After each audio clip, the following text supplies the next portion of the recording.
regional business development. He is leading this project from the Lubbock office, and you also have participants from also here in Amarillo and El Paso, and even all their offices are around the state. So I'm kind of doing the high-level issues, overseeing them, and Zane's team handles the details. So I will be pointing to him when appropriate. All right, so what do we want to do first? Council. Mr. Prescott is ready, so he's going to ask a few questions. We'll get going and then wrangle this in.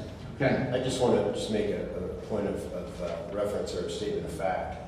Dr. Rainwater, you are preeminent in this field of hydrology, and I could not see anybody better to trust on the data of the Ogallala in this particular part of the world, but then have you part of this. It's a big deal, guys. It's a really good deal that you're on this project. I appreciate it. It's very So the questions, if you were here for the public comment, over and over and over again, we heard that this was going to destroy the Ogallala, the 8 states of the Ogallala.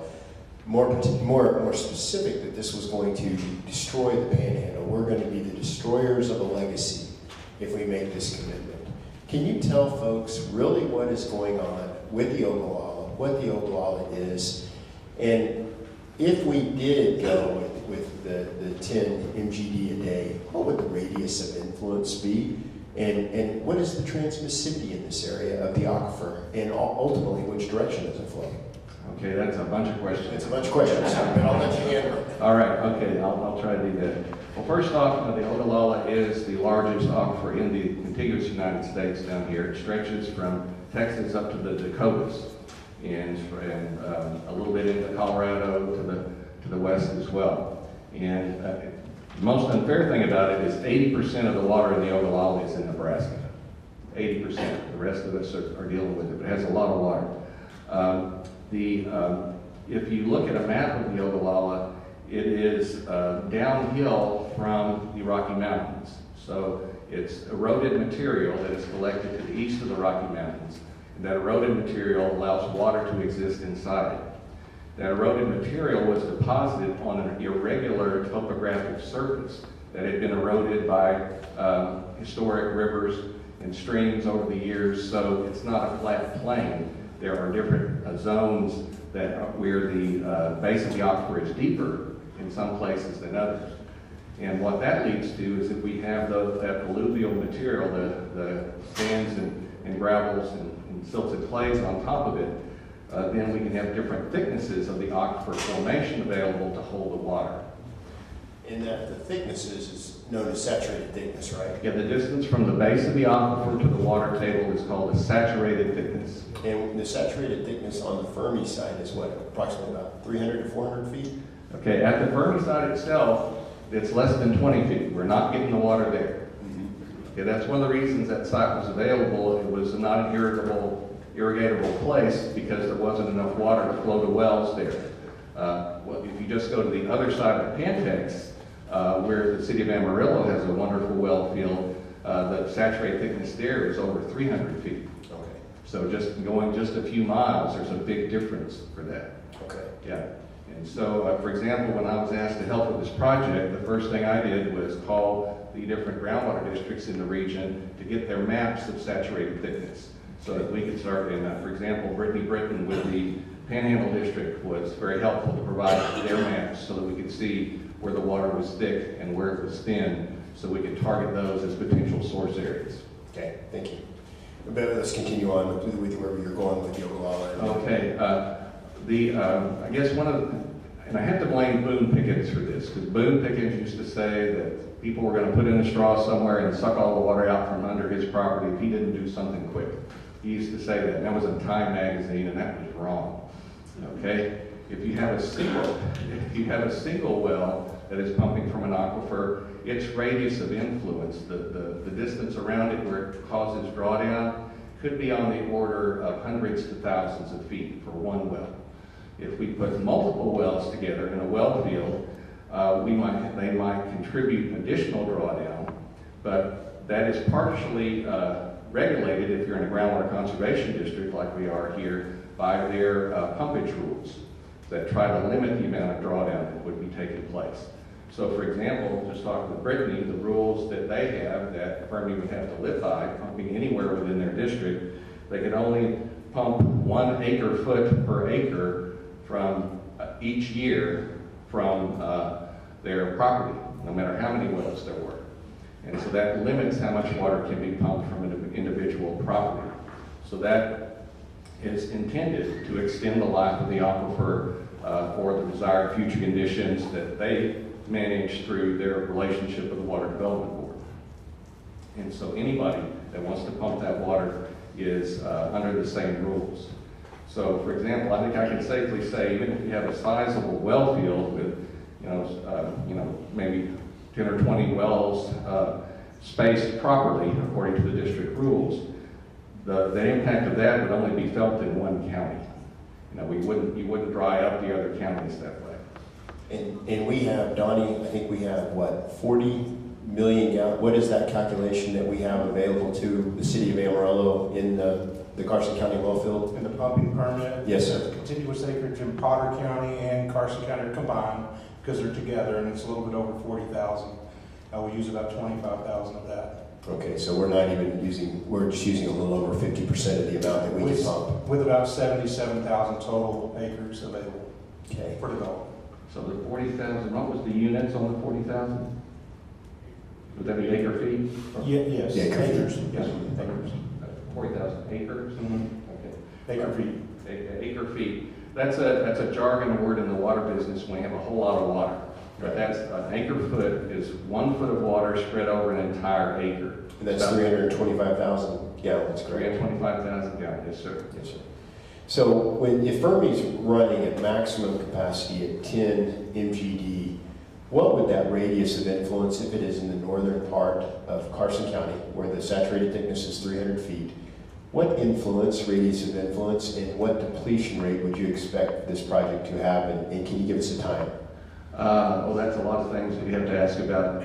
That complexity is something we attack through computer models, and we try to take into account the fact that the ability for water to move through the different aquifer materials may change from place to place, even within a county. But those are the kind of things we can simulate. The Texas Water Development Board has regional groundwater models that are intended to be used for that purpose. Brittany in the groundwater management area, they use that on a regular basis for their purposes. So that could be simulated. The amount of, I want to pass to Zane, when you've been doing your estimates about how many wells might it take to reach the amount of flow that the council's asking about. Yeah, we really haven't tied it to wells because we're still looking, we're looking at the hybrid production. So I continue to ask how much water you need, and they continue to say, we're working to get it lower and lower and lower. But we're looking at different sources, even the effluent from Pantex. That's a land application used right now, and they just have to get that permit through TCEQ reorganized so that they can give us that 500,000 a day. So there are all those different sources. So we don't really have wells until we know those numbers. Yeah. Okay. Just a hand wavy thing I can say right now is that probably if you had a well field that took up 2 or 3 sections of land and square miles, that might be felt in the surrounding square miles. So if you have 2 or 3, it might be felt in 6 or 7 square miles. Understand? Yeah, just based on running models in the past. And so 1.1 trillion gallons in 2023 in the top 26 counties from the TDWB, Texas Water Development Board, is what was used for ag municipal all activities. 1.1 trillion gallons. And that's information you can look up in the Texas Water Development Board. Mm-hmm. And at maximum capacity on this project, we would have 0.38, I think is what the number was, 0.33? 0.33? Yeah, 0.33 of the total usage of just the top 26 counties, Right. 0.33. Mm-hmm. So very, very small amount It's a very compared to small- what is happening. And if we truly are concerned as a citizenship group or a community, 1.1 trillion gallons are being pumped, 23, 24, and it's been going back, since you started probably looking at this, it consistently goes up. Yeah. Yes, sir. I mean, this water, regardless of this project, is being drawn down. It is. Yes, sir. And, you know, the water is owned by the individual landowner. It's one of the assets they have to manage to make a living for their family. Understand. So they get to make the choice for that. If they live within a groundwater conservation district, their amount of pumpage may be limited, but it is their choice about how they want to run their business. Is it your opinion that Fermi would build a $1 billion site on a location that's not going to provide them water for at least 50 or 60 years? I get fired if that's my answer. Yes, sir. That's Zane's team, and my job is to find the water where it needs to come from, Right. so that we can get it there to do its job. Okay, thank you. Go ahead, Councilman. Has Fermi already applied or planned to apply for permits to drill its own wells? No, we have not. We've been wanting to go through these processes to get the water. So Fermi doesn't have any plans to drill its own wells? We could in the future, but at the moment, we'd rather work with the city of Amarillo and the communities. Okay. And I know this is a moving target, but just to give us an idea, we've got the 2.5 million that we're looking at. But as you look at, and maybe there's a range on this, but what's the maximum projected water demand once it's fully operational? What do you have so far, Zane? You're asking for the maximum water demand? When this, I don't want to call it a data center, epicenter, maybe that was, whenever this is, when it's fully operational, what do we anticipate the MTD to be? Or what are we preparing for? And I think I would refer that to the power team, because that's what I'm asking all the time on the water. It's what we have on the board here, 11 pivots at 2.5 MGD per pivot. So that's 27.5 is what we're projecting.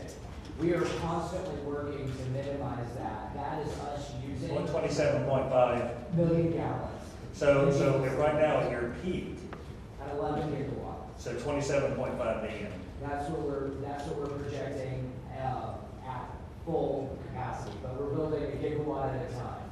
And so are we looking at the future that the request from the city could be up to 27.5? Well, as we've been saying, we would like to find the best places to find the water. The reason why we want to come to the city is because we would far rather pay y'all twice as much as you're getting elsewhere. We don't want to drain the community. My cousin's playing tennis for Amarillo right now. We want to be good neighbors. So we want to be respectful, and if you tell us to go elsewhere, we're going to go elsewhere. Yeah, and I don't think that the city would be asked for all that water. That would be coming from other sources Zane can talk about. Well, that's what we talked about, the effluent from Pentex, you know, salty groundwater. There's many different options that we're looking at to get that, not to take it from the city of Amarillo. Okay. Again, I know we're hypothetically speaking, but as we're thinking this long term, I mean, do you anticipate the maximum requested from the city of Amarillo would be 2.5, 5, 7.5, 10, or we just don't know? We would like to have conversations with the city of Amarillo about what you want that involvement to be. That's part of why we got here as fast as we were allowed to communicate publicly.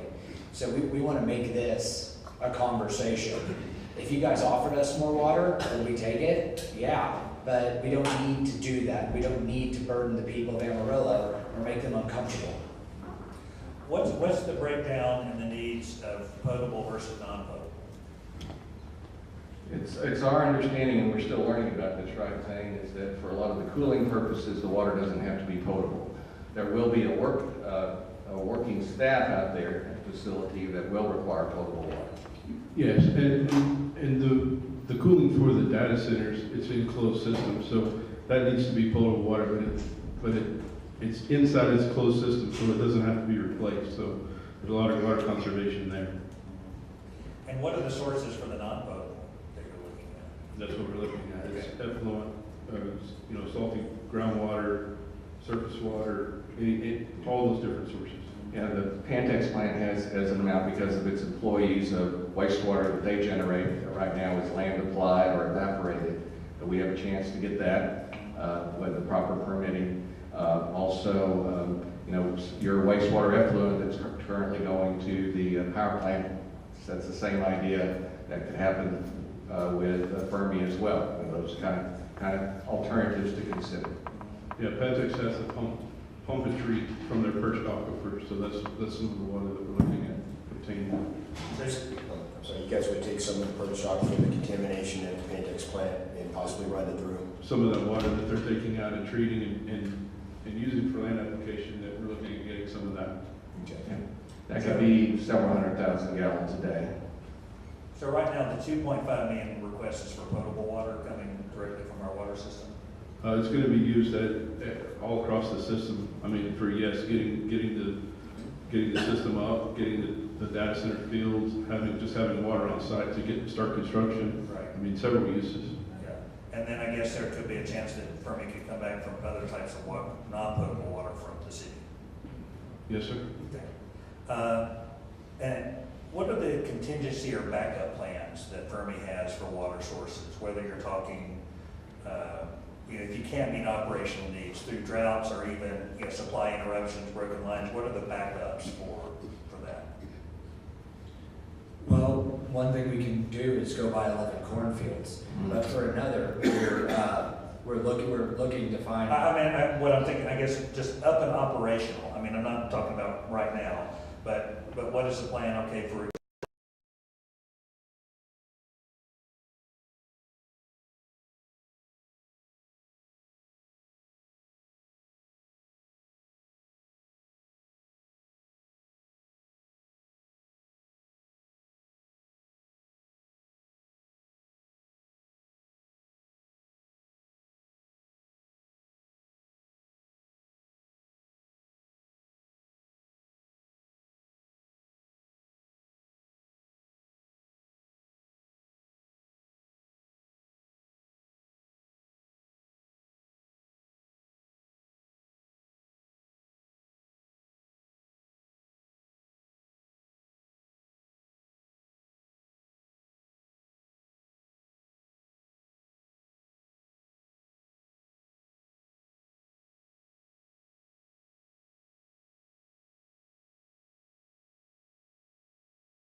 compliance, that type of thing. I don't understand your question. Well, I guess, what is the monitoring system is it just the meter that we run out there and we're responsible for making sure that you're staying with that, or how does that monitoring system work? Yes, sir. There will be a city meter at the site. Okay, thank you. If I could just add to that, one thing we are trying to build at Fermi is a state-of-the-art holistic monitoring facility where we can monitor all of the aspects happening on our site at any given moment. And so we are committed to making sure that we have accurate, up-to-date measurements, millisecond by millisecond measurements of all components. And so we've got to get a chance to get fully up to speed. We're building this very quickly given the demand and the national necessity, but all of those systems will have a massive emphasis on the internal team on getting up to standards very, very quickly. Thank you. Great questions. We're getting there. Couple of good ones here. What's the guesstimated cost for the infrastructure that Fermi's willing to pay for that then would be gifted to the city for the wells and the pipelines for the 2.5 million? 10 to 12 million. 10 to 12 million. And then if we did go ahead and bring up capacity with, what we have is we have volume. What we don't have is we don't have deliverability. So if you're looking at our staff is very comfortable in saying, we're able to deliver you 2.5 MGDs if we have this and this in place. If you want 10 MGDs, we may have the water rights and the water resource available, we don't have the deliverability without years of planning and execution and massive capital investment. And so Fermi has come into the agreement in the MOU, right, that outlines this. What do you think the total is in, is that $150 million? Is that for the capital investment?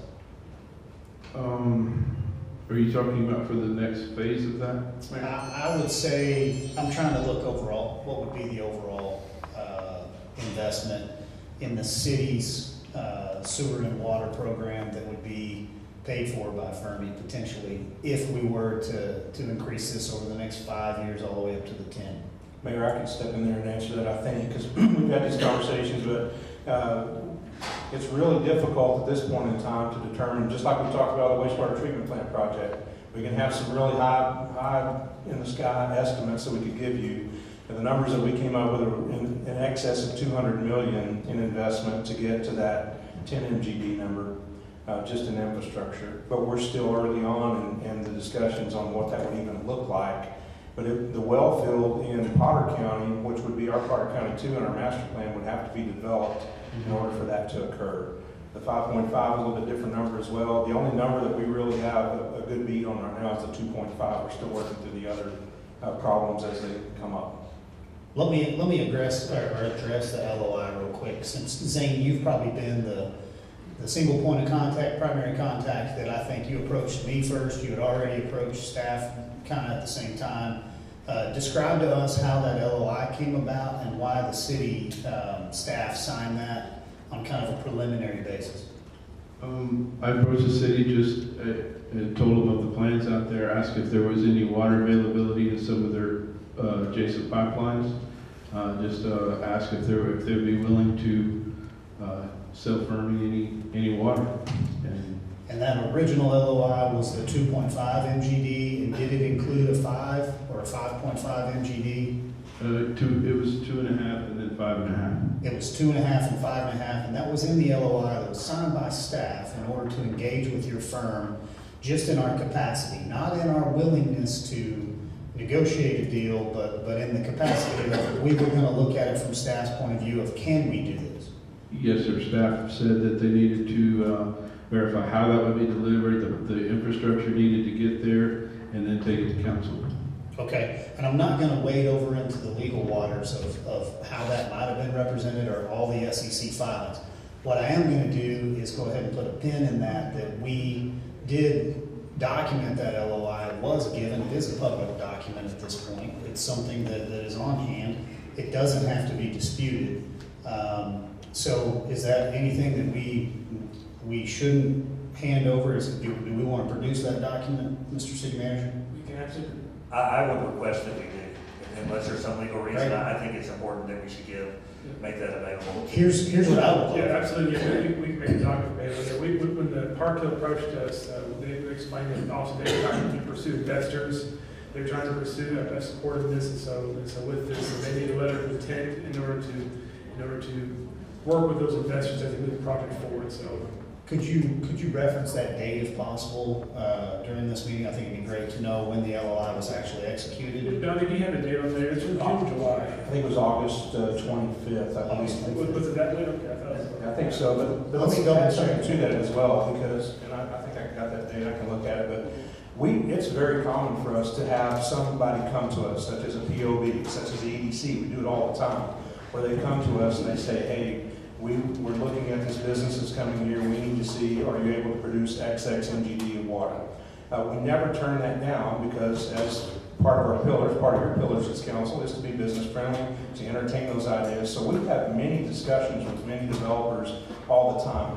What's different about this one is the amount and the amount of public conversation would have to happen with that. So at one point in time during those discussions, we said that we could probably do an LOI to show you that, yeah, we're going to entertain this, we're going to explore it, we're going to look through it, we're going to make sure we have the ability to do this, and then this has to go to the city council and has to go to the public so they can look at it. So it's non-binding. It was something that was just part of that discussion, something they needed, as you mentioned, for. And it gives us an opportunity to start working together. Obviously, you hire us in order to work these deals and help kind of bring these things to you. And so that's sometimes a letter of intent is needed to help good faith effort, negotiating to get this to this point tonight so we can have this conversation publicly.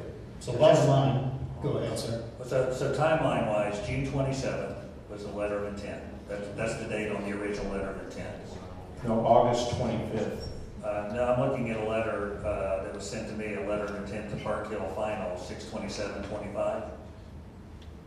Oh, yeah, you may be right. I'd have to go back and look at those dates. The date is on the LOI, but there were so many different conversations taking place during that period of time. We'd have to. But we had a letter of intent. Absolutely. That was out there, and it was.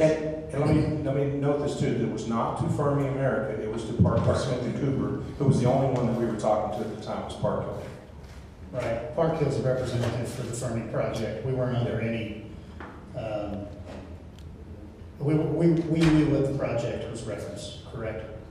Okay. The MOU speaks to something else that I think is helpful for everybody to understand. There's an MOU, a memorandum of understanding that, our judge over in Randall County contacted Mr. Sizemore as soon as, he was labeled as kind of the community lead and took on that formal role. Lake Tanglewood reached out to him in a couple different capacities. The effluent water going out of Hollywood was something that he put in the MOU to help solidify. Fermi's not coming in asking for that effluent that's already been committed to XL and Hollywood Road. In that conversation, I was given an opportunity to understand that MOU, and I said, we don't want to know 2.5 here, and then we come back and we ask for 5, and then it becomes 10, and then it's 20. Like, don't do that to us. Tell us, to the best of your ability, what you expect your water usage to be, and what could you be comfortable in capping. Let's set a benchmark. Came back in the MOU of 10 million, 10 MGD, potable water, and we ask good questions. How are you making up whatever the differences are? We don't know what the differences are, but we've heard everything from 30 to 50, right? You have some online commentators that are 100 to 150. So being not in the industry and not understanding, is it really 100, 150? I think today what we're looking for is some educated experts here that are subject matter experts that can say it's not 150 MGD. We are not building the old style nuclear power plant. It can be designed, it can be carried out at 27.5 MGD. That's the confidence we need to hear. We also need to hear that if we were willing to take this first step, we're not willing to get married. We're okay with going on a date. Let's go on a date. Let's move into this. If we did 2.5, my interest would be in making it very uncomfortable for a future council to take something within our reasoning that's reasonable and then double it or triple it, and then put our potential capacity. Now, I'm not speaking to our water rights in the volume. I'm saying the deliverability that we have could be compromised. Are we losing water pressure somewhere else? Are we not able to filter the water at the water treatment plant? So many different components that come into this. So let me transition there real quick. What's below the Ogallala, sir? The Dockham. Docking. Yeah. And that Dockham formation is how deep, sir? Depends. The answer is always that depends where you are. Actually, at Pantex, they're very close to each other. But the formation is there. Whether or not you can produce water from it depends on if you have a continuous sandstone layer within the Dockham. And is that pretty brackish? It varies. It goes from about 2,000 parts per million to higher than that. Okay. Well, what's below the Dockham, sir? We just don't go there usually. Is the Santa Rosa too deep for it to be Santa Rosa is exploratory? part of the Dockham. Oh, the Santa Rosa is part of that Yeah, formation? that's the productive part of the Dockham. Okay. The geologists changed the names on us. Okay, so there's not necessarily another reservoir below the Santa Rosa Dockham. It's combined. It's combined. And then you guys are exploring all that. I think what we are looking at is a phase potential for our Hollywood Road wastewater treatment plant, and then moving over to the River Road treatment plant. And we are building all this out on paper right now. Staff's doing a good job of designing this. That effluent that could come from the River Road plant, Donnie, would you be willing to estimate how many MGDs you'd like to produce out of that side? We're still in that piece where we're trying to decide what is actually flowing to River Road and what's flowing to Hollywood. So because of that pivot. I know it's gonna be more than what it is now. I just don't know that exact number yet. I know you don't want to guess at it, but if I were to guess at it at 7 to 10 MGDs, is that way off? No, it'll be more closer to 20, probably. More closer to 20, and we don't have any purchasers of that effluent on that side of town currently, From River Road? from the River Road. Yeah, River Road is what goes to Excel. So in the XL purchase, they buy all of it over at the River Road plant? Yes, and we also supplement that from Hollywood as well. Okay, so I was misunderstanding then. I thought the Hollywood plant was the primary for XL. You're saying the River Road and the Hollywood are combined? What I'm saying is that we're looking at all those options to determine what the best way to get that water to them. It's easier for us to get it to Excel from River Road than Hollywood. Okay. So if we increase the amount we're doing on influent at Hollywood, that changes that equation for us, so. But SPS does have contracts for both Yes. plants, correct? So in walking this out slowly, going on a date, not ready to get married, but looking at this and the potential of moving it forward, we should be able to identify affluent water that, you know, as XL continues to transition their plants down to natural gas. How many did they transfer from coal? 2? I don't know that number. I think that we would have to look, but we are on the lookout for, you know, a lesser demand potential from XL over the years, a greater demand from Fermi that's going to come on the effluent. We should have a greater potential as we update these plants to produce. I don't know why we wouldn't want to sell that water to you guys. Now, on the potable side, I understand the reasoning, and Dr. Rainwater, it's really good to have you here. My other contingency would be everything flowing out the East Creek and the West Creek and going that way. And as we do have significant rain runoff, is anybody looking at the study to get that rainwater and that storm water potential, which we're pumping from every playa that we can and can't get it out of town fast enough? Can we get that over onto that East Creek, and then can you guys capture that and then maintain it on site? I see a big pretty pond on some of these photos. What is that? There is a Playa 5 will be on it's called Playa 5 by Santix folks, will be on the Fermi property. That would be something to be looked at. You know, there could be the possibility, we'd have to, because it's stormwater, we'd have to remove suspended solids from it. So there would be some sort of filtration required and some sort of residuals management, but that could certainly be on the table as we look to the future. So definitely wouldn't be your first choice, but in water conservation, there are harder ways to go and capture water. Amen. Amen Okay. to that. Great. Here's my last point, and I'll move on. We charge one of our customers that's out of the city limits. For decades, we've charged them less than the going rate. We sold them a lot of water, and we charged them roughly 60-70% of what everybody in town was paying. They were great to negotiate with. They've moved themselves, along with staff and the consulting firms, up to the full 1x rate of what we're paying in town, though they still reside outside of the city limits. The conversation was had of, we'd like to move you up to 1.5 times, that's the outside rate, or we would love for you to annex. Those conversations have gone very well, and they continue. 1.5 times rate is what we charge people that want to buy water from the city that don't pay taxes to help support that. This is a 2x cost. We ran the numbers. My tier rate on the commercial side, the higher tier, once you get into purchasing large amounts of water, is $4.36 per 1,000 gallons. That rate doubles to $8.72. That grosses $8 million in revenue for 2.5 MGDs.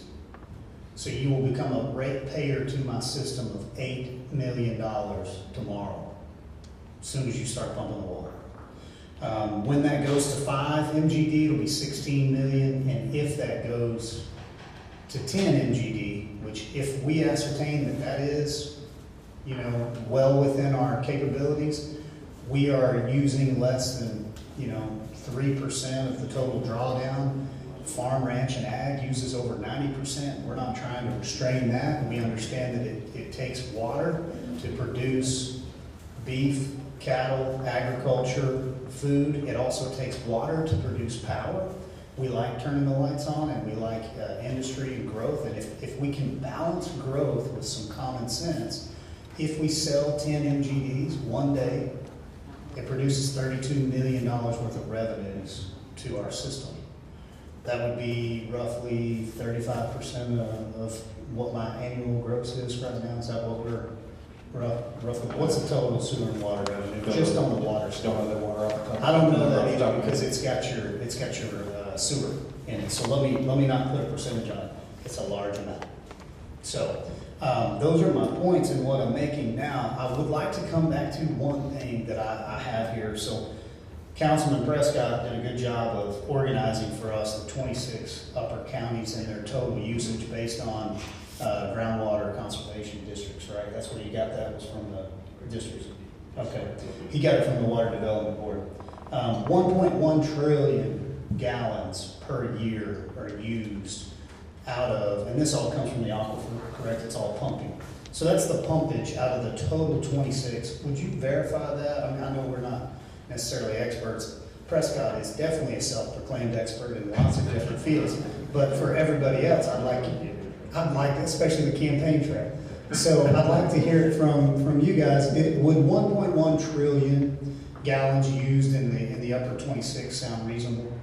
Sounds reasonable. If it's from the Water Development Board, they have to get it right. These numbers are from the Water Development Board. Just to be specific, Carson County used 36.6 billion. Armstrong used 3.5 billion. Potter County's a good one, 14.2 billion.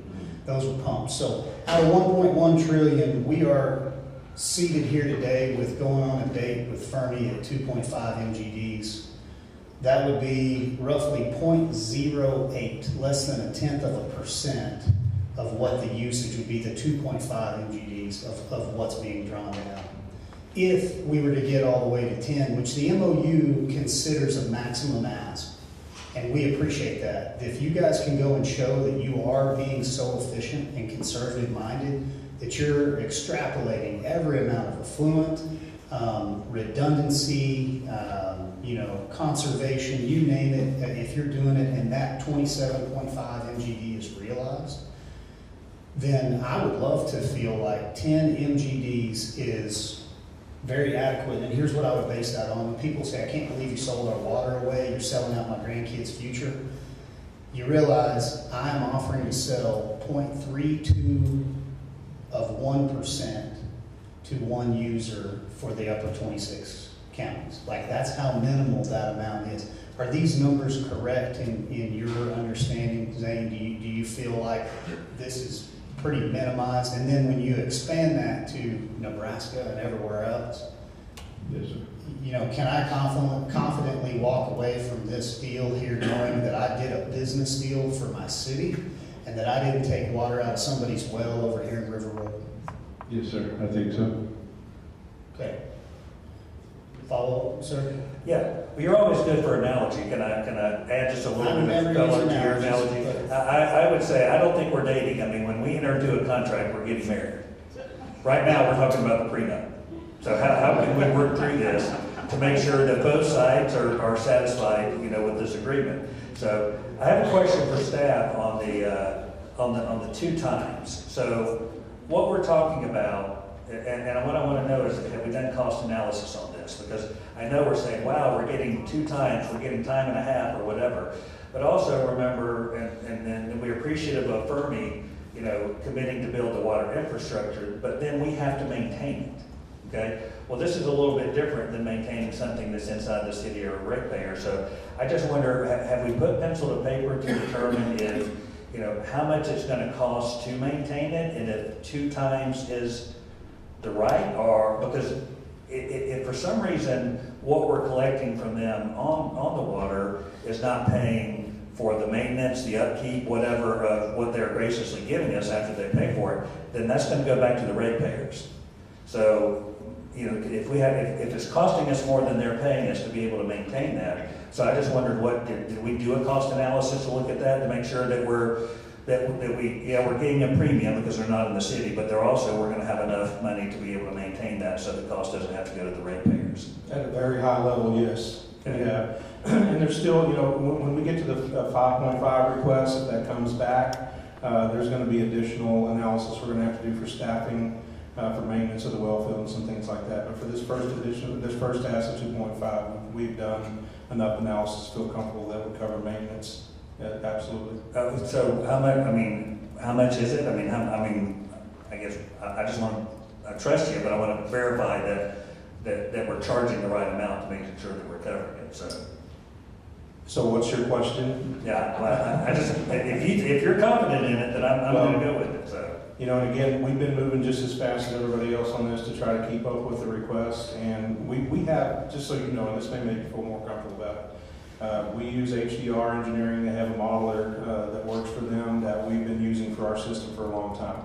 Models our system, models capacity. We start looking at things like staffing levels, different things like that. We've met with our well field superintendents, supervisors, people that are out there maintaining the Potter County, Carson County well field, what kind of needs they would have, what maintenance needs they're looking at. Not only that, but also looking at the things that need maintenance now. And we've had conversations about that too, that those numbers could cover some of the things. Transmission lines now. So a fairly thorough analysis of all that, and we're comfortable with. Okay, good. Can I answer that real quick? I want to make sure I'm real clear. This is not a static rate. I don't want anybody to hear that we've signed a contract that it's $8.72 and that's all you're going to have to pay. You are involved in the same living document that we call our budget. And that budget can be amended and that budget gets reevaluated at not a high level, but a very, very detailed level annually. So to the concern of, you know, do we have a prenuptial here where we know we're charging you adequately? I'm charging you as much as I can possibly think I can get away with. And that's the only way I'm willing to do the deal. And so if you're willing to pay more, Mr. Sizemore, please let me know.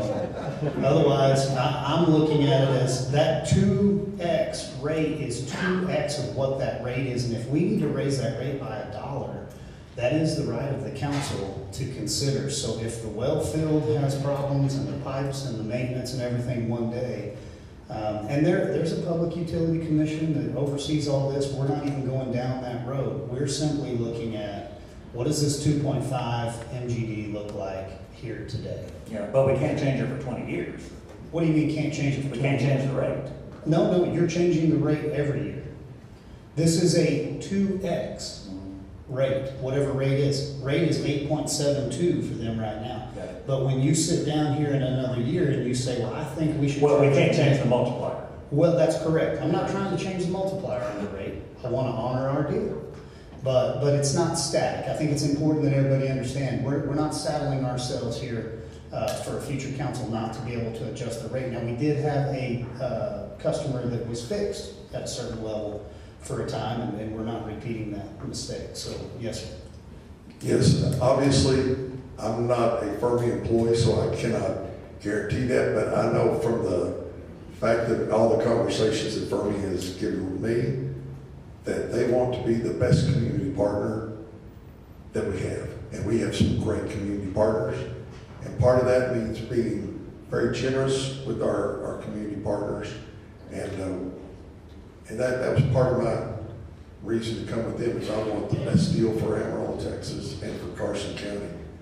This is where I live, and they have, in every negotiation, they have bent over backwards to make sure that Amarillo and Carson County are being taken care of.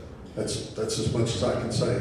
Yeah. I don't have the authority to do it, but the intent is certainly there. Well, I appreciate that. I know the MOU considered 1.5X.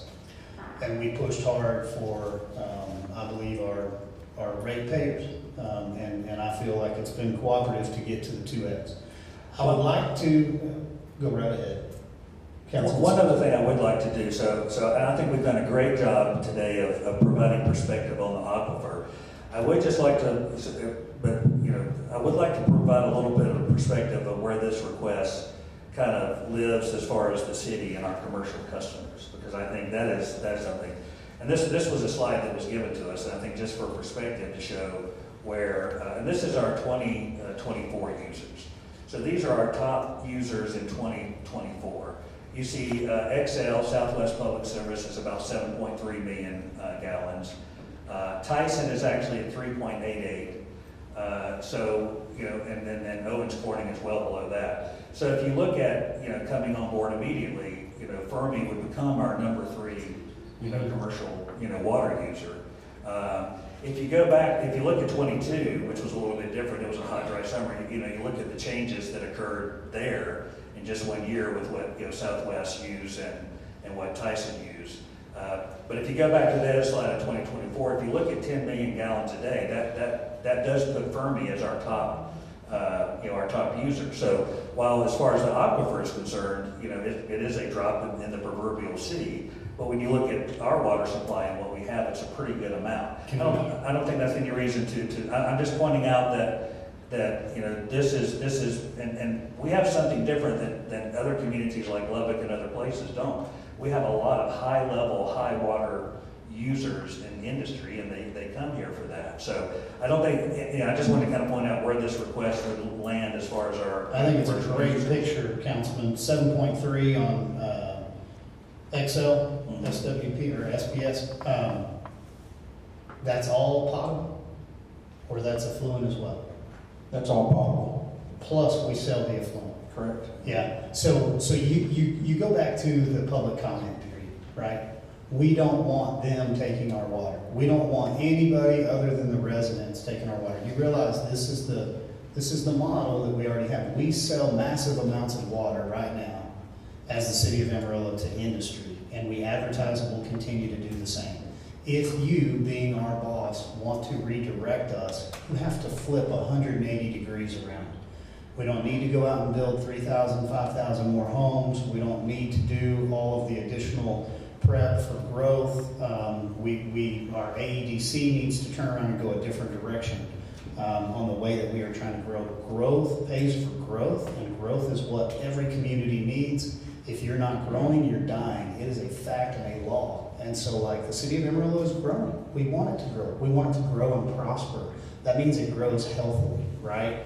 2.5 MGD is not a growth that we can't handle here if you look at this pie chart. Councilman Prescott. I would like to just save just a little bit of time, because I would really like to talk about the reactors and safety of reactors. I know We can get to next. experts. Yeah. Are we good? Thank you, Doctor. Thank you, Zane. Thank you. Masood? Yes. You're up, sir. Your last name, Uzman? Usman, yes. Okay, yeah. So tell us just a little bit about yourself real quick. Either one of those is fine. Okay, so then I answer you this one then. Yeah, I'm in the nuclear industry since the beginning, like of my career, like it's been over 25 years now. And I started with Westinghouse Electric Company, which around the world, more than 50% of nuclear power plants are based on Westinghouse technology. So then after that, I've been in China for helping CNNC, Chinese National Nuclear Corporation, for building their fleet extension program. So I involved with multiple plants there. Then lastly, I was in Abu Dhabi, and when Abu Dhabi decided that oil-rich country that they need nuclear power, they built 4 massive nuclear power plants, 1,400 each. And so I was in that project, and from the beginning to the end. And that's considered one of the most successful projects in the last several decades in the nuclear industry for outside of China. That's my background, and then I just want to answer any questions that you may have. We heard many times from the population and our constituents that they're very concerned about the safety, and they're very concerned about the air quality and different things. Can you give us facts about the Westinghouse reactors? Sure. And specifically, if we go with the molten salt reactors, have they been proven to work and fully implemented in practice? Do they work, and have they been proven? So I think we need to settle some of the fear of the folks that live in these communities, including myself. Okay, so I'll just start with that. The technology, when you say molten salt reactors, that's becoming generation 4. Right now, all the nuclear power plants in the United States, except for Vogtle Unit 3 and for AP1000, generation 3.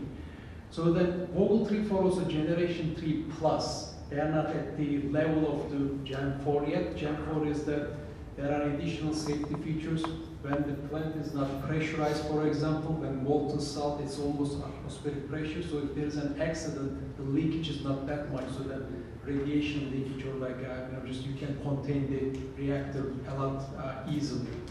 But then AP1000, the AP means Advanced Passive Reactor.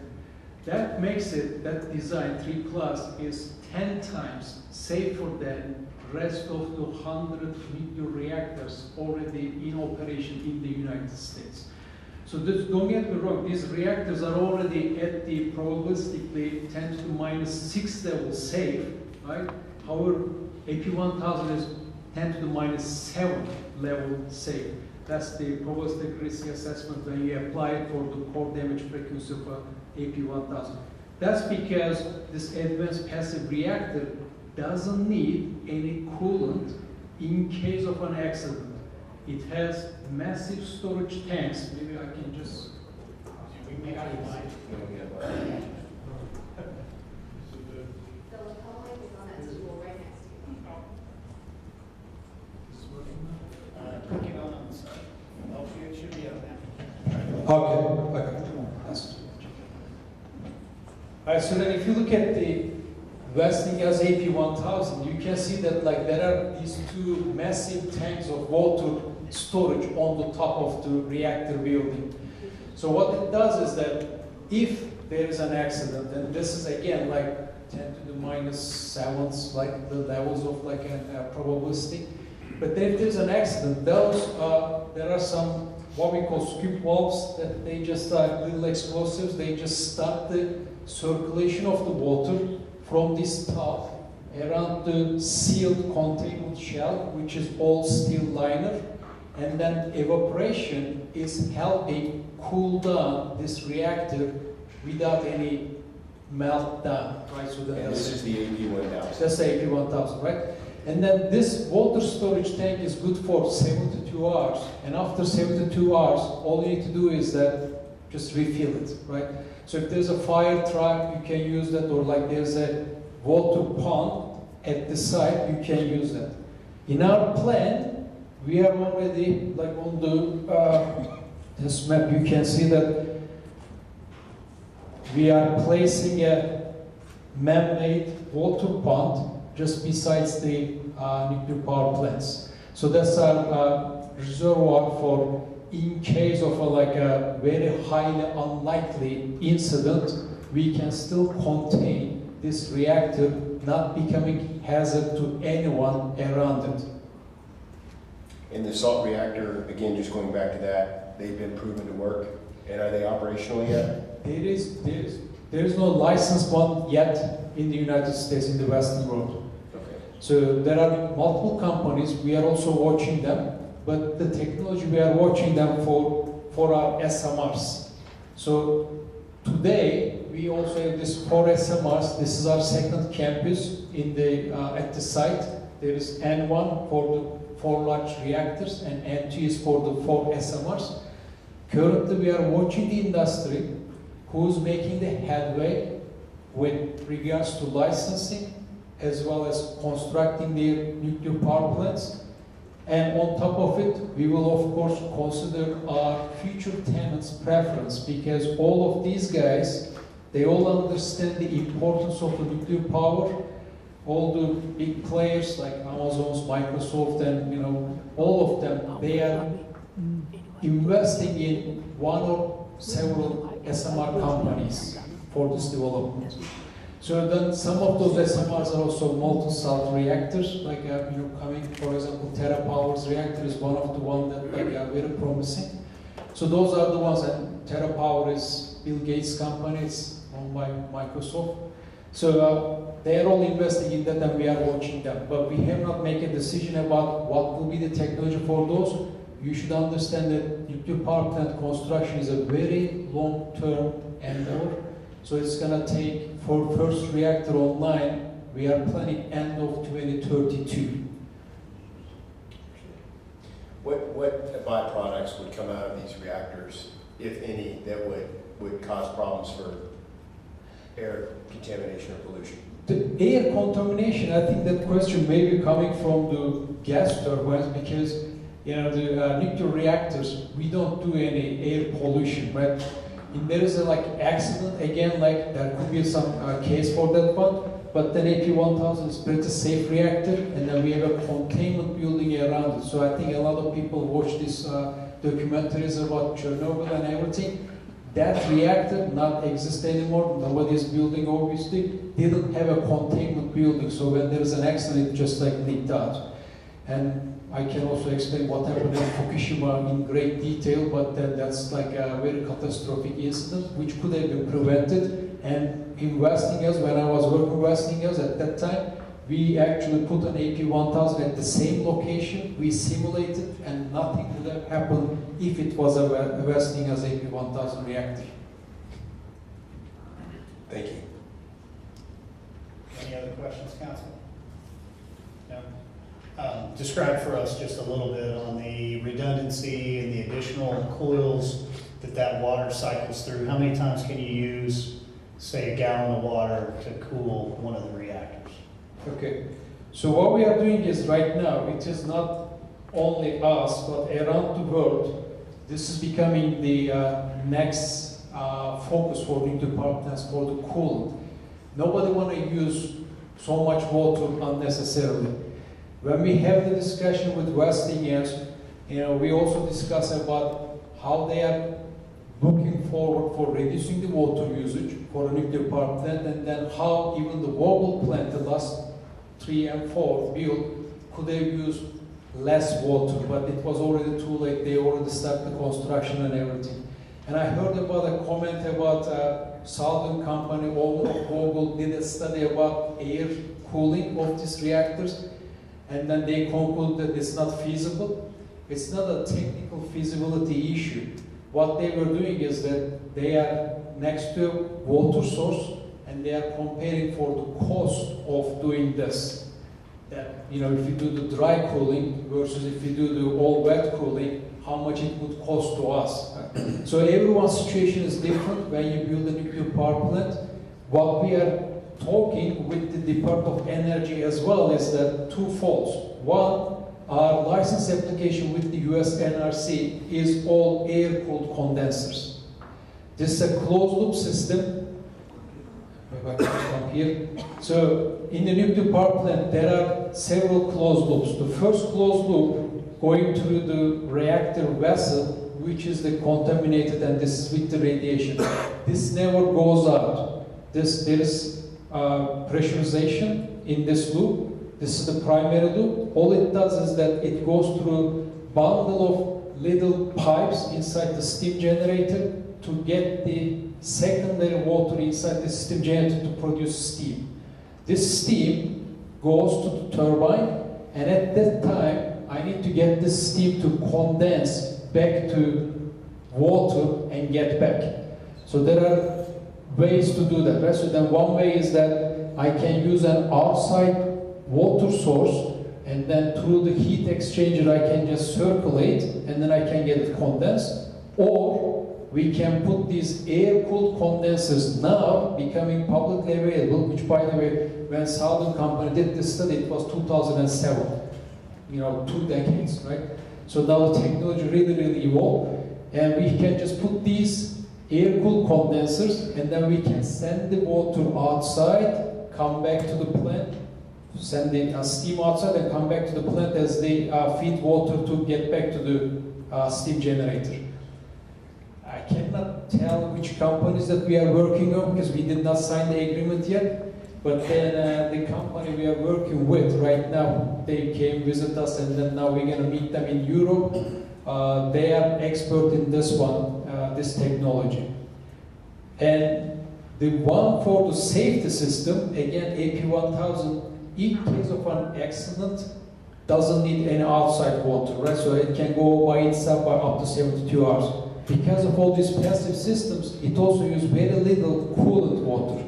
So there are solution for this one is that creating this pond at the site, and then this water is called SWS, surface water system. So we're just gonna recirculate this one to the pond just for our component cooling system. So these are only essential equipment inside the reactor that we need to cool, but this is not steam, so this is just hot water and then we're just getting it chilled and then get back. This man-made water pond, estimation is that there will be 1 to 2% per day evaporation, but that's all weather dependent. Right? So Per that is reactor, per per the size of this pond, right? So then we are estimating at this time, which by the way, there is a engineering already ongoing with some foreign company as well as with Westinghouse. They are working on the engineering, but the guesstimate size of this pond will be 20 million gallons to, which is about 30 Olympic size swimming pools. So that's very helpful. You have a follow-up, and then I'll ask my next one. One question is, on the CCS system, will this at any time ever go into the aquifer and have a closed loop system and use the aquifer as a sump for cooling, a heat sump? Well, I'll get to that. Right? So this is our solution at right now because it's like a very good solution. But what is going on is also that nuclear is highly regulated industry. Right? So then there is not a private company saying that I think this would work, let me do this. We cannot do that. We are regulated by the Nuclear Regulatory Commission, and around the world, NRC is de facto the nuclear regulator. Everyone follows that. So this is the most true nuclear regulator in the world. We are submitting our design changes for our site-specific condition. We are submitting our design for this plant for a licensing application to the NRC, and then they are performing this review. Our application just been accepted by the NRC on September 5th. That means that they have now 18 months to review, ask us questions to go through this. And as part of this review, there is also environmental impact statement has to be created by the NRC. For that, we already have a consultant company working with that information around here, and they're providing that input to the US NRC for review. So that one is also going to determine that if we are having any impact to the water around us or the aquifer or anything, that will also be included in that report. Thank you very much. Yeah, very helpful. My follow-up question is on that NRC. Is there any inclination that they wouldn't approve this model? So these AP 1000s with this hybrid cooling system and the designs that you are proposing? Okay, so AP 1000 design is generic design approved in the United States. And it's also, there's a version called CAP 1000 in China. This is the time that nobody wanted to be the first customer, so I was with Westinghouse, we had to sell it to China, and then with the technology transfer. So now Chinese are building these in their country, and that's one of those 22 plants under construction. And they're actually building a lot faster than we are building. So we just want to really get back to this because this is technology we develop, and then now they are doing it better than us. It's not acceptable. So we need to just get back to that race and then just beat them. So for the nuclear island, it's approved. And that nuclear island is actually, our location is better than Vogel location, which they had to do a lot of ground improvement for the construction. So our location is a lot better for them. For the turbine island, it's all about the operator, how much the efficiency loss. So Toby talked about this dry cooling water consumption table. This is just a representative. This is just a representative from the company that we are working with. What they are suggesting is that instead of full dry cooling, if you just lube it with water just a bit, this will be the efficiency of these discussions. But again, our base with our application is the dry cooling at this time. But we are looking for also what can we do? I mean, maybe we can get some brown water and then just use that one. And these work very well in a semi-arid environment with low dew points like we have here. Correct. And then, this is going to be one of the innovative solutions the Department of Energy is also looking forward for companies to do. So this solution, when we just achieve it, will open up that we can build a nuclear power plants anywhere in the United States, that we don't need to be like tied to any water source next to us. Thank you very much. I have a couple of energy questions. I don't know if it'll be specific with nuclear, or somebody else will need to address this, but at a high level, what are the energy sources that are being used here, and how much dependence on each energy source? Well, here in the United States? No, at Fermi. So what will you use to generate, and how does it break down? Okay. So we have this nuclear power plants. There are 4 large nuclear power plants, right? So AP1000 is guaranteed capacity is 1,000 megawatt. So 1 gigawatt each. That's the guarantee. Based on the site condition, it can be higher than that. At Vogel, they achieve close to 1,200, for example, right? So it can be achieved. So but we have 4 AP1000s. Then we are also planning 4 SMRs. SMRs at this time 350, but then there are 472 versions. One of them, new scale, already been approved by the US NRC. So if you go with that one, if you say around 500, so it's another 2 gigawatt there. So total, about 6 gigawatt of this one will be from nuclear. The rest of them will come from mainly combined cycle gas turbines. And then gas turbines, like there are 2 cycles, right? So there's a primary cycle that just you get the gas and then just turn the turbine. But then with the excess heat, you can get that heat to boil the water and then get additional steam turbine, and then so that's the secondary cycle, which is then becoming very, very efficient. What we are using initially is Siemens SGT 800s. Those are very well-known industrial, like steam natural gas combined cycle modules. So at our elevation, it's about 60 megawatt each of them, and if we go to combine, it's another 30 megawatt. So we have series of them. So just understand that like these data centers also looking for very high reliability of the energy, right? So that they don't want to get any power outages. So for that reason, we also have the battery system, and we have the solar power. Solar is actually really feeding the battery, and then our power going through the batteries to these data centers. So if there is a trip with one of our units and then we lost power, then the battery can make up that duration. It's almost like uninterrupted power supply. During that time, we're gonna start another gas turbine. So at the end, at our site, we will have gas turbines capable of generating up to 11 gigawatts of energy, but they will be on a standby mode. Councilman, if I could just add one thing to that. With these gas turbines, we're using the same types of units. Our new 1.1 gigawatts from Siemens, those are F-class units. Excel has those same units. These SGT 800s are types of units like Excel is comfortable with, and our GE Verona units are the same types of units that the major grids use. The tools that we're using, the add-ons like HRSGs and scrubbers, will make this one of the cleanest grids in the United States before we bring on nuclear. Far cleaner than Virginia, Maryland, Pennsylvania's, and far cleaner than ERCOT's, because we don't have to live with the legacy grid decisions that they have 50 years in building. Right. So so you're going to be getting electricity from Excel at startup, and I guess you'll continue using that going forward? Yes, sir. What's the maximum capacity that you need from Excel when it's up fully operational? The maximum that we've asked for is 200 megawatts out of, up to 11 gigawatts. Okay. And of course, and so you're confident that you will not need any more than that from Excel?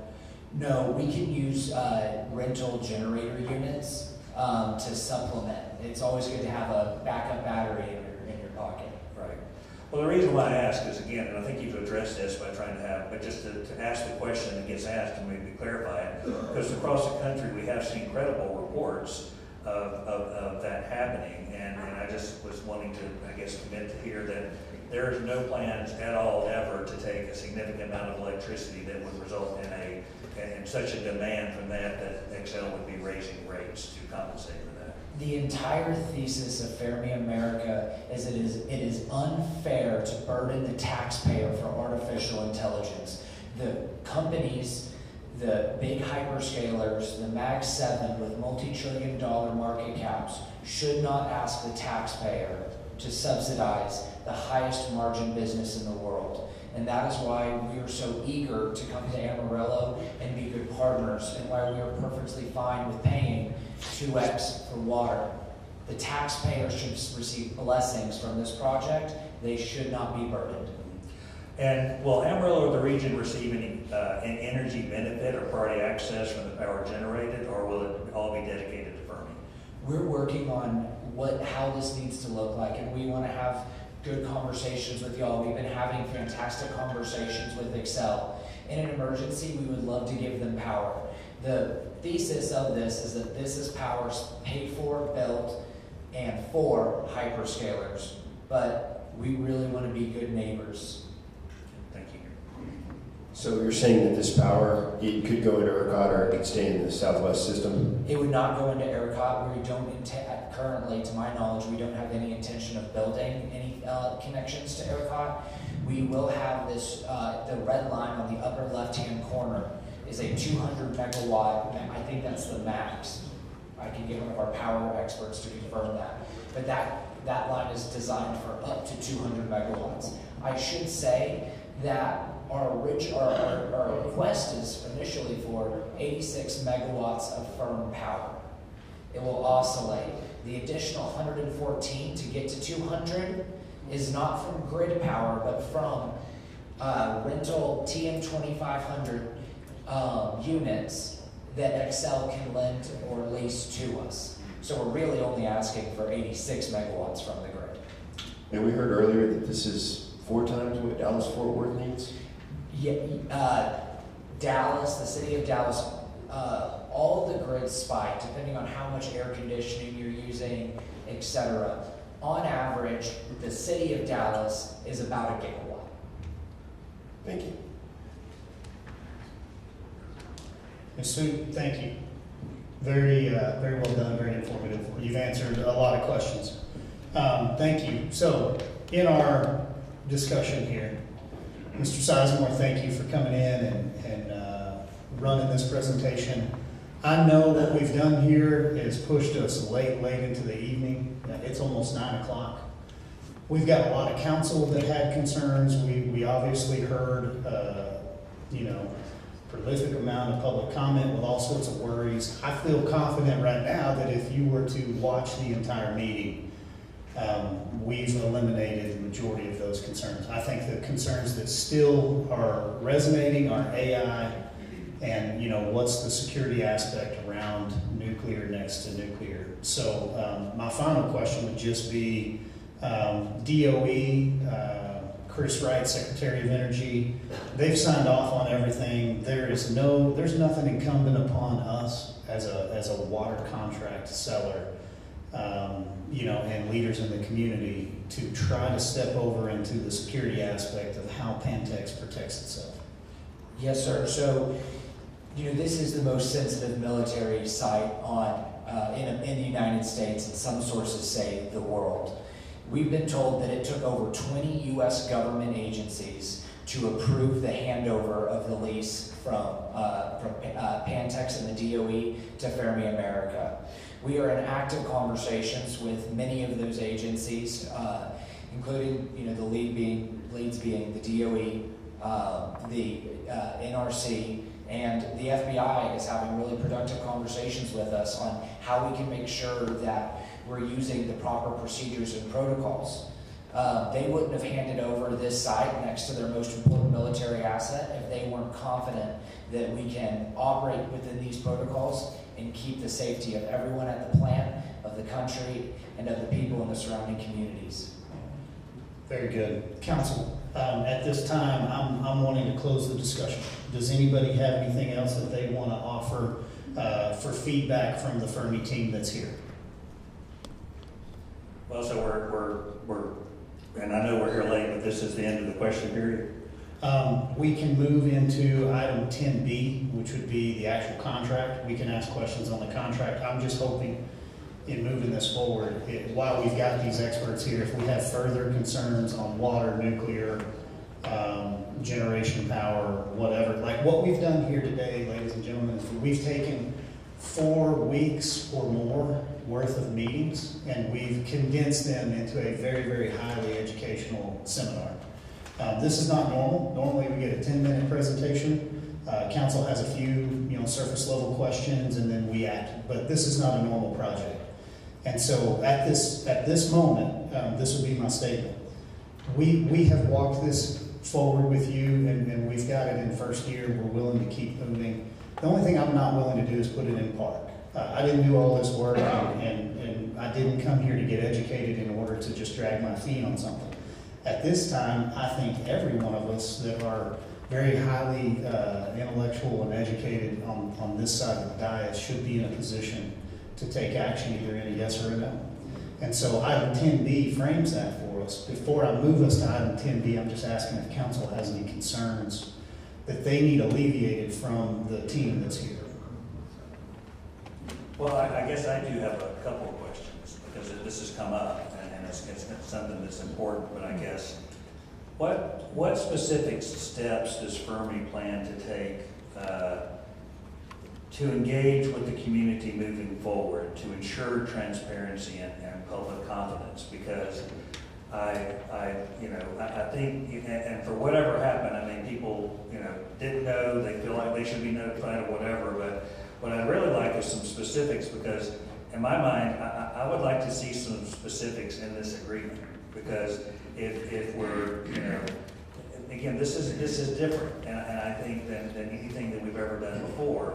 So I say, not only with the, and I have some ideas that relate to that, but not only that, but the specific steps that citizens can feel comfortable with, and that Fermi can put in writing to say, here is what we're going to do, and here's what we're committed to doing going forward. Well, let me hand this over to Trent, but let me say from the Fermi management team, from day one, the thesis has been that we want to be a blessing to the local communities. We have friends, family, many of us were born here in the Panhandle. I was born in the Panhandle. And so whatever it takes to be a good neighbor to this community, we will do. And I'll let Trent talk about what those steps are. Sure. Do I have all the answers for this one? No. But I do have different ideas than I had when we came to this meeting. There's a high level of learning that has to be done to present this to the community. I hope that a lot of that would happen today, but a lot of community members left and didn't engage with that. But I would like to see something just like this on a larger scale. I'd be loving the council to be involved, asking questions. We could publish the meeting way in advance so there's no open meetings violation at all.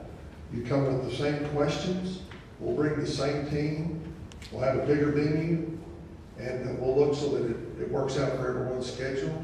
And then maybe do it during the day and have George Strait play at night and let Fermi pay for it. Councilman Simpson, not that I'm not one to entertain the George Strait. I'm just trying to King George always welcome in Emerald. Councilman Simpson, we're proposing a 2.5 MGD. We know there's an ask coming at 5.5 as this progresses. There's hundreds of millions of dollars that are invested. I like the direction you're going. I think it's smart. Let's put it on paper. Let's get this MOU out into a good guiding document that ties the hands of us together. Let's stick with your prenuptial analogy in this. Let's have a good, healthy relationship. This is a contract. It's not a covenant. We're not releasing our rights over to Fermi. We're restricting their rights on us in some ways, and you're wanting to do that further. I like that, but I feel like that is a next step. That is not before we could do anything, I want everything that I could ever have you know, put on paper. That's not how business works, and then that's not. I understand. Can I make a suggestion at that point? Yes, sir. Okay. Yeah, I understand that right now we all have business to do, they have water to have, that type of thing. But let me just tell you what I would be looking for. And what I would like to see is in this agreement that we're about to pass, that there's a notation that this is coming. We can't produce all this overnight. But the things that I would like to see in writing as a commitment to is, again, how Fermi will maintain transparency and open communications with the city council and the public. More work about the public than city council, but we need to do both of those. The other concern that I have is how will Fermi support workforce development to build a strong local labor force that benefits Fermi and Amarillo?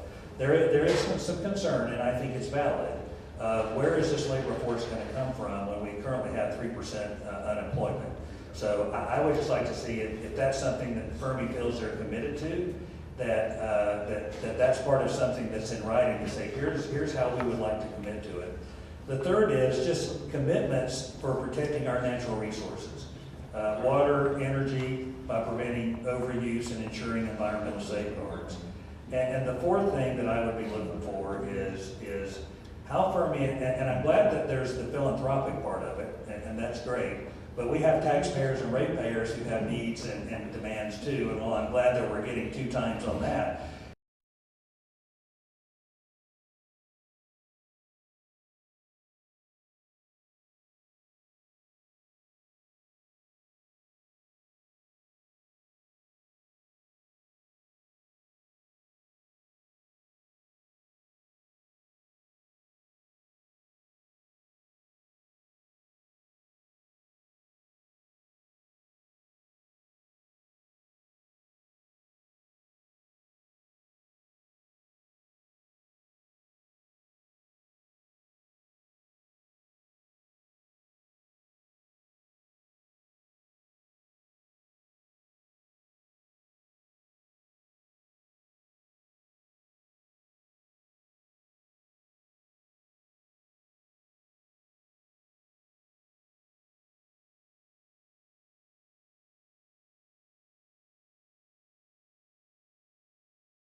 I'd say that as a representative that will look down the road at putting together a document that will satisfy the council and that we can have as an ongoing document, a living document that we work along with the council to meet these deliverables that the council's asking for in the future.